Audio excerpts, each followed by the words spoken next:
मोहतरम खवातीन व हजरात, सोनिक एंटरप्राइजेज दिल्ली मुख्तलिफ किस्म के दीनी बयान आपकी खिदमत में पेश करता रहा है। आज का बयान खासतौर से खवातीन के लिए किया जा रहा है, क्योंकि औरतें ही आम तौर से ऐसी बुराइयों और गुनाह की मुर्तकिब होती हैं, लेकिन अक्सर मर्द भी इनमें मुलव्विस हैं।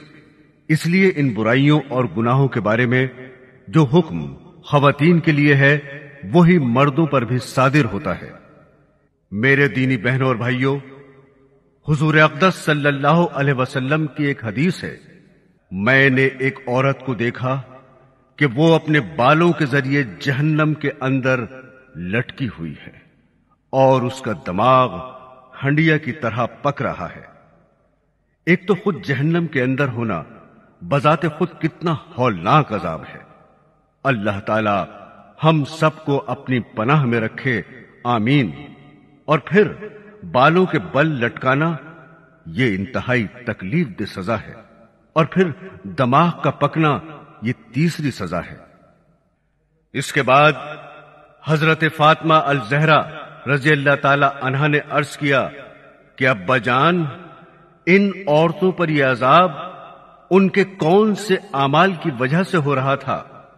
उनके कौन से ऐसे अमाल थे जिनकी वजह से आप सल्लल्लाहु अलैहि वसल्लम ने उनको इस हौलनाक और दर्दनाक अजाब में मुब्तला देखा?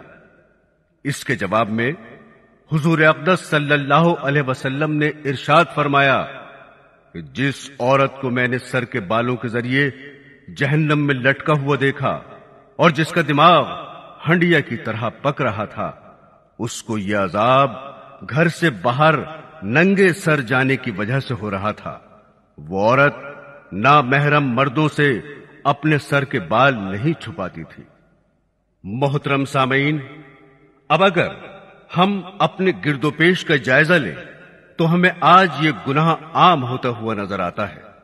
हालांकि खवातीन के लिए हुक्म यह है कि सर के बाल उनके सतर का हिस्सा हैं, क्योंकि औरत का पूरा जिस्म सर से पांव तक सिवाय चेहरे के और सिवाय दोनों हथेलियों के और दोनों पैरों के पूरा जिस्म सतर है, जिसको नमाज में छुपाना फर्ज है। क्योंकि अगर नमाज में कम से कम चौथाई सर के बाल खुल जाएं और इतनी देर खुले रहें जितनी देर में 3 मर्तबा सुभान अल्लाह पढ़ लिया जाए, तो नमाज नहीं होगी। या अगर किसी औरत ने सर पर इतना बारीक दुपट्टा ओढ़ लिया जिसमें सर के बाल झलक रहे हैं, तो ऐसे दुपट्टे में भी नमाज नहीं होगी, क्योंकि सतर छुपाने की शर्त पूरी नहीं हुई। बास खवातीन बारीक दुपट्टे में नमाज पढ़ लेती हैं और उस दुपट्टे को दोहरा कर लेती हैं। हालांकि दोहरा करने के बाद भी बाल नजर आते रहते हैं, या बाज औकात दुपट्टा इतना छोटा होता है कि उसके अंदर से चुटिया बाहर निकली होती है, वो दुपट्टे के अंदर नहीं छुपती। या बास खवातीन की आस्तीन इतनी छोटी होती हैं कि दुपट्टा पहनने के बावजूद उनके बाजू तक नहीं छुपते। और मसला यह है, अगर चौथाई सर के बाल खुल जाएं, या चौथाई कलाई खुल जाए, या चौथाई पिंडली खुल जाए और 3 मर्तबा तस्बीह पढ़ने के बराबर खुली रहे, तो नमाज नहीं होगी। और चेहरा, दोनों हथेलियां और दोनों पैर और बाकी सारा जिस्म नामहरम मर्दों से छुपाना जरूरी है। ये पर्दे का हुक्म है। पर्दे का हुक्म अलग है और सतर का हुक्म अलग है। पर्दे के हुक्म में सर से पांव तक पूरा जिस्म दाखिल है, जिसको नामहरम मर्दों से छुपाना घर में भी जरूरी है और घर से बाहर भी जरूरी है। लिहाजा घर में और घर के बाहर नामहरम मर्दों के सामने सर के बाल खोलकर आना गुनाह है, और यही इसका अजाब है जो आपने अभी सुना। बास पर्दादार खवातीन घर के बाहर तो सर और चेहरा छुपाने का एहतमाम कर लेती हैं, लेकिन घर के अंदर जो नामहरम मर्द या करीबी नामहरम रिश्तेदार हैं, उनसे वो खवातीन पर्दा करने का एहतमाम नहीं करती। उनके सामने सर भी खुला है, गर्दन भी खुली है, बाजू भी खुले हैं, गिरेबान तक खुला हुआ है। और बास खवातीन साड़ी इस अंदाज से पहनती हैं کہ پیٹ اور پیٹ بھی اس میں نظر آتی ہے۔ مثلاً دیور یا جیٹ یا تایازاد بھائی، پھوپھیزاد، ماموزاد اور خالازاد بھائی گھر میں آتے رہتے ہیں، لیکن ان سے پردہ کرنے کا کوئی اہتمام نہیں ہے۔ ان کے سامنے سر، سینہ، ہاتھ اور بازو سب کھلے ہوئے ہیں، جبکہ شریعت میں ان سب سے پردہ کرنے کا حکم ہے اور ان کے سامنے سر کھولنے کی اجازت نہیں ہے۔ ہاں، اتنی گنجائش ہے کہ جو نامحرم گھر کے اندر رہتے ہیں، جن سے ہر وقت مکمل پردہ کرنا مشکل ہے، مثلاً دیور یا جیٹ گھر کے اندر ساتھ رہتے ہیں، اب ہر وقت ان کی آمد و رفت رہتی ہے اور وہ اکثر گھر پر کام کاج بھی کرتے ہیں۔ ان کے بارے میں یہ حکم ہے کہ ان کے سامنے بھابھی کو چاہیے کہ وہ کوئی بڑا اور موٹا دوپٹہ اس طرح اوڑھے کہ اس میں پیشانی سے اوپر کے اور سر کے سارے بال چھپ جائیں، اور دوپٹہ اس طرح باندھے جس طرح نماز میں باندھا جاتا ہے، اور اس میں دونوں بازو بھی چھپ جائیں، اور وہ اپنی پنڈلی بھی شلوار وغیرہ سے چھپائے۔ پنڈلی کا ذکر اس لیے کیا کہ آج کل انہیں کھلا رکھنے کا رواج چل رہا ہے، جو سراسر ناجائز ہے۔ صرف چہرہ اور دونوں ہتھیلیاں، دونوں پیر کھلے رہیں۔ اس حالت میں ان کے سامنے آنا جانا رکھے اور گھر کا کام انجام دے تو اس کی گنجائش ہے، اور اس میں بھی بہتر یہ ہے کہ چہرے پر گھونگھٹ ڈال کر ان کے سامنے آئے جائے، اور ضرورت کے وقت اسی گھونگھٹ میں ان سے بات بھی کر سکتی ہے اور جواب بھی دے سکتی ہے۔ شریف اور حیادار عورت کے لیے چہرے پر گھونگھٹ ڈال کر کام کاج کرنا کوئی مشکل کام نہیں، بشرطے کہ آخرت کی فکر ہو، خوف خدا ہو اور اللہ کے عذاب سے ڈر لگتا ہو۔ لیکن سر کھلا رکھنا یا سر کے اوپر اتنا باریک دوپٹہ اوڑھ کر کہ اس میں سر کے بال نظر آ رہے ہیں، یا برائے نام دوپٹہ گلے میں ڈال رکھا ہے، سر پر نہیں رکھا، بازو بھی کھلے ہوئے ہیں، کوہنیاں بھی کھلی ہوئی ہیں، کلائیاں بھی کھلی ہوئی ہیں، اور ان کلائیوں میں زیور بھی پہنا ہوا ہے۔ اور آج کل تو پنڈلیاں کھولنے کا منحوس رواج بھی چل پڑا ہے، لہذا گھر کے جو نامحرم مرد ہیں ان کے سامنے بھی ان اعضاء کو کھولنا جائز نہیں، اور گھر سے باہر کھولنا تو کسی حال میں جائز ہے ہی نہیں۔ لیکن آج مسلمان خواتین کا جو حال گھر کے اندر ہے، اس سے زیادہ برا حال گھر کے باہر ہے۔ باہر نکلتے وقت برقعے اور پردے کا کوئی نام نہیں، اور جو کپڑے پہنے ہوئے ہیں وہ بھی اتنے باریک ہیں یا اتنے چست ہیں کہ جسم کا ہر حصہ نمایاں ہو رہا ہے۔ لہذا خواتین یہ بات سن لیں، نامحرم مردوں کے سامنے ننگے سر آنے کا عذاب سرکار دو عالم صلی اللہ علیہ وسلم یہ بیان فرما رہے ہیں کہ میں نے اپنی آنکھوں سے ان کو جہنم کے اندر سر کے بل لٹکے ہوئے دیکھا ہے، اور ان کا دماغ ہانڈی کی طرح پک رہا تھا۔ اللہ کی پناہ۔ معزز خواتین و حضرات، یہ عام قانون قدرت ہے کہ مرنے کے بعد کوئی زندہ نہیں ہوتا اور دنیا میں واپس نہیں آتا، لیکن اللہ تعالی عبرت کے لیے کبھی کبھی ایسا کر دیا کرتے ہیں۔ ہر دور میں کوئی نہ کوئی ایسا واقعہ پیش آتا رہا ہے، یہاں تک کہ کوئی زندہ ہو گیا اور اس نے مرنے کے بعد کا حال سنایا اور پھر مر گیا۔ اسی قسم کا عذاب قبر سے متعلق ایک واقعہ گلگت میں پیش آیا۔ ایک شخص قبرستان کے پاس سے گزر رہا تھا۔ اس نے کسی قبر سے یہ آواز سنی کہ مجھے نکالو، میں زندہ ہوں۔ جب ایک دو مرتبہ اس نے آواز سنی تو اس نے یہ سمجھا کہ یہ میرا وہم اور خیال ہے، کوئی آواز نہیں آ رہی ہے۔ لیکن جب مسلسل اس نے یہ آواز سنی تو اس کو یقین ہونے لگا۔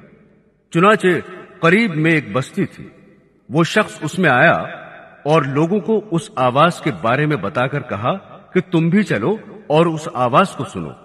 چنانچہ کچھ لوگ اس کے ساتھ آئے، انہوں نے بھی یہی آواز سنی اور سب نے یقین کر لیا کہ واقعی یہ آواز قبر سے آ رہی ہے۔ اب یقین ہونے کے بعد ان لوگوں کو مسئلہ پوچھنے کی فکر ہوئی کہ پہلے علماء سے یہ مسئلہ معلوم کرو کہ قبر کھولنا جائز ہے یا نہیں۔ चुनाचे वो लोग मोहल्ले की मस्जिद के इमाम साहब के पास गए और उनसे कहा कि इस तरह कब्र से आवाज आ रही है और मैयत ये कह रही है कि मुझे कब्र से बाहर निकालो, मैं जिंदा हूं। इमाम साहब ने फरमाया, अगर तुम्हें उसके जिंदा होने का यकीन हो गया है तो कब्र को खोल लो और उसको बाहर निकाल लो। चुनाचे ये लोग हिम्मत करके कब्रिस्तान गए और जाकर कब्र खोली। अब जो ही तख्ता हटाया तो देखा अंदर एक औरत नंगी बैठी हुई है और उसका कफन गल चुका है, और वो औरत कह रही है, जल्दी से मेरे घर से मेरे कपड़े लाओ, मैं कपड़े पहनकर बाहर निकलूंगी।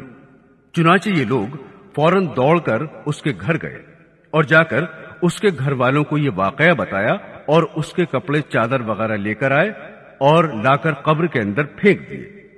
उस औरत ने उन कपड़ों को पहना और चादर अपने ऊपर डाली और फिर तेजी से बिजली की तरह अपनी कब्र से निकली और दौड़ती हुई अपने घर की तरफ भागी। घर जाकर एक कमरे में छुपकर अंदर से कुंडी लगा ली। अब जो लोग कब्रिस्तान आए थे दौड़कर उसके घर पहुंचे। उनको वहां जाकर मालूम हुआ कि उसने अपने कमरे के अंदर से कुंडी लगा रखी है। उन लोगों ने दस्तक दी कि कुंडी खोलो।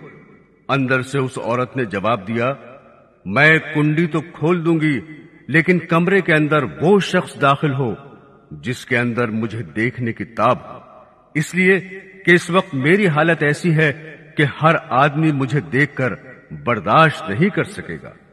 लिहाजा कोई दिल गुर्दे वाला शख्स अंदर आए और आकर मेरी हालत देखे। अब सब लोग अंदर जाने से डर रहे थे, मगर 2-4 आदमी जो मजबूत दिल वाले थे उन्होंने कहा कि तुम कुंडी खोलो, हम अंदर आएंगे। चुनाचे उसने कुंडी खोल दी और लोग अंदर चले गए। अंदर वो औरत अपने आप को चादर में छुपाए बैठी हुई थी। जब ये लोग अंदर पहुंचे तो उस औरत ने सबसे पहले अपना सर खोला। उन लोगों ने देखा कि उसके सर पर एक भी बाल नहीं है, वो बिल्कुल खाली खोपड़ी है, न उस पर बाल है न खाल है, सिर्फ खाली हड्डी हड्डी है। लोगों ने उससे पूछा, तेरे बाल कहां गए? उस औरत ने जवाब दिया कि जब मैं जिंदा थी तो नंगे सर घर से बाहर निकला करती थी, फिर मरने के बाद जब मैं कब्र में लाई गई तो फरिश्तों ने मेरा एक एक बाल नोचा और इस नोचने के नतीजे में बाल के साथ खाल भी निकल गई। अब मेरे सर पर न बाल हैं न खाल है। इसके बाद उस औरत ने अपना मुंह खोला। जब लोगों ने उसका मुंह देखा तो इतना खौफनाक हो चुका था कि सिवाय दांतों के कुछ नजर नहीं आया। न ऊपर का होंठ मौजूद था न नीचे का होंठ मौजूद था, बल्कि 32 के 32 दांत सामने जड़े हुए नजर आ रहे थे। सोचिए, अगर किसी इंसान के सिर्फ दांत ही दांत नजर आए तो कितना डर और खौफ मालूम होता है। अब उन लोगों ने उस औरत से पूछा, तेरे होंठ कहां गए? उस औरत ने जवाब दिया, मैं अपने होठों पर लिपस्टिक लगाकर नामहरम मर्दों के सामने जाया करती थी। इसकी सजा में मेरे होंठ काट लिए गए, इसलिए अब मेरे चेहरे पर होंठ नहीं है। फिर उस औरत ने अपने हाथ और पैरों की उंगलियां खोली। लोगों ने देखा कि उसके हाथ और पैरों की उंगलियों में एक भी नाखून नहीं था, तमाम उंगलियों के नाखून गायब थे। उससे पूछा, तेरी उंगलियों के नाखून कहां गए? उस औरत ने जवाब दिया, नाखून पालिश लगाने की वजह से मेरा एक एक नाखून खींच लिया गया। चूंकि मैं ये सारे काम करके घर से बाहर निकला करती थी, इसलिए जैसे ही मैं मरने के बाद कब्र में पहुंची तो मेरे साथ ये मामला किया गया और मुझे ये सजा मिली कि मेरे सर के बाल भी नोच लिए गए, मेरे होंठ भी काट दिए गए और नाखून भी खींच लिए गए। इतनी बातें करने के बाद वो बेहोश हो गई और मुर्दा बेजान हो गई जैसे लाश होती है। चुनाचे उन लोगों ने दोबारा उसको कब्रिस्तान में पहुंचा दिया। मोहतरम खवातीन, अल्लाह ताला को ये इबरत दिखानी मकसूद थी कि देखो इस औरत का क्या अंजाम हुआ और इसको कितना हौलनाक अजाब दिया गया। बेपर्दा खवातीन, اس واقعے سے عبرت لیں اور ان گناہوں سے توبہ کریں۔ معزز خواتین و حضرات، جہنم میں عورتوں پر عذاب دیکھنے کے بارے میں حضور اقدس صلی اللہ علیہ وسلم نے اور بھی بہت سی احادیث میں بیان فرمایا ہے۔ چنانچہ نامحرم مردوں کے سامنے بے پردہ نکلنے کے سلسلے میں ایک حدیث میں آپ نے فرمایا، میں نے جہنم میں زیادہ تر عورتوں کو دیکھا۔ پھر فرمایا، عورتوں کے جہنم میں کثرت سے جانے کی 4 وجوہات ہیں۔ پہلی، ان میں اللہ تعالی کی اطاعت کا مادہ بہت کم ہے۔ دوسری وجہ یہ ہے کہ حضور اقدس صلی اللہ علیہ وسلم کی تابعداری کا جذبہ کم ہے۔ تیسری وجہ یہ ہے کہ ان میں اپنے خاوند کی فرما برداری بہت کم ہے۔ اور چوتھی وجہ یہ ہے کہ ان کے اندر بن ٹھن کر بے پردہ گھر سے باہر نکلنے کا جذبہ بہت پایا جاتا ہے۔ یہ چوتھی وجہ وہی ہے جو ہم اپنی آنکھوں سے دیکھ رہے ہیں کہ آج کل اکثر خواتین جب گھر سے باہر نکلیں گی تو خوب اعلیٰ سے اعلیٰ جوڑا پہن کر اور خوب آراستہ پیراستہ ہو کر میک اپ کر کے خوشبو لگا کر بے پردہ باہر نکلیں گی۔ اگر کوئی خاتون مکمل شرعی پردے میں گھر سے باہر نکلے اور ایسی خوشبو لگا کر نہ نکلے جس کی خوشبو دوسرے نامحرم مردوں تک جائے، یا جو آرائش و زیبائش کے ساتھ صرف اپنے شوہر کے سامنے آئے یا اپنے باپ، بھائی اور بیٹے کے سامنے آئے، تو اس میں کوئی برائی نہیں، جائز ہے۔ کیونکہ شوہر کے لیے آرائش و زیبائش کرنا نہ صرف جائز بلکہ بہتر ہے، لیکن یہ عذاب اور وبال اس صورت میں ہے کہ عورتیں نامحرم مردوں کے سامنے آرائش کر کے آئیں، چاہے وہ نامحرم گھر کے ہوں یا باہر کے۔ اس وقت یہ فعل گناہ، حرام اور ناجائز ہے جس سے بچنا واجب ہے۔ محترم خواتین، آپ یہ بھی نہ سمجھیں کہ عورت گھر سے باہر بالکل ہی نہیں نکل سکتی۔ پردے کی شرعی حدود میں رہ کر وقت ضرورت وہ باہر کے کام انجام دے سکتی ہے۔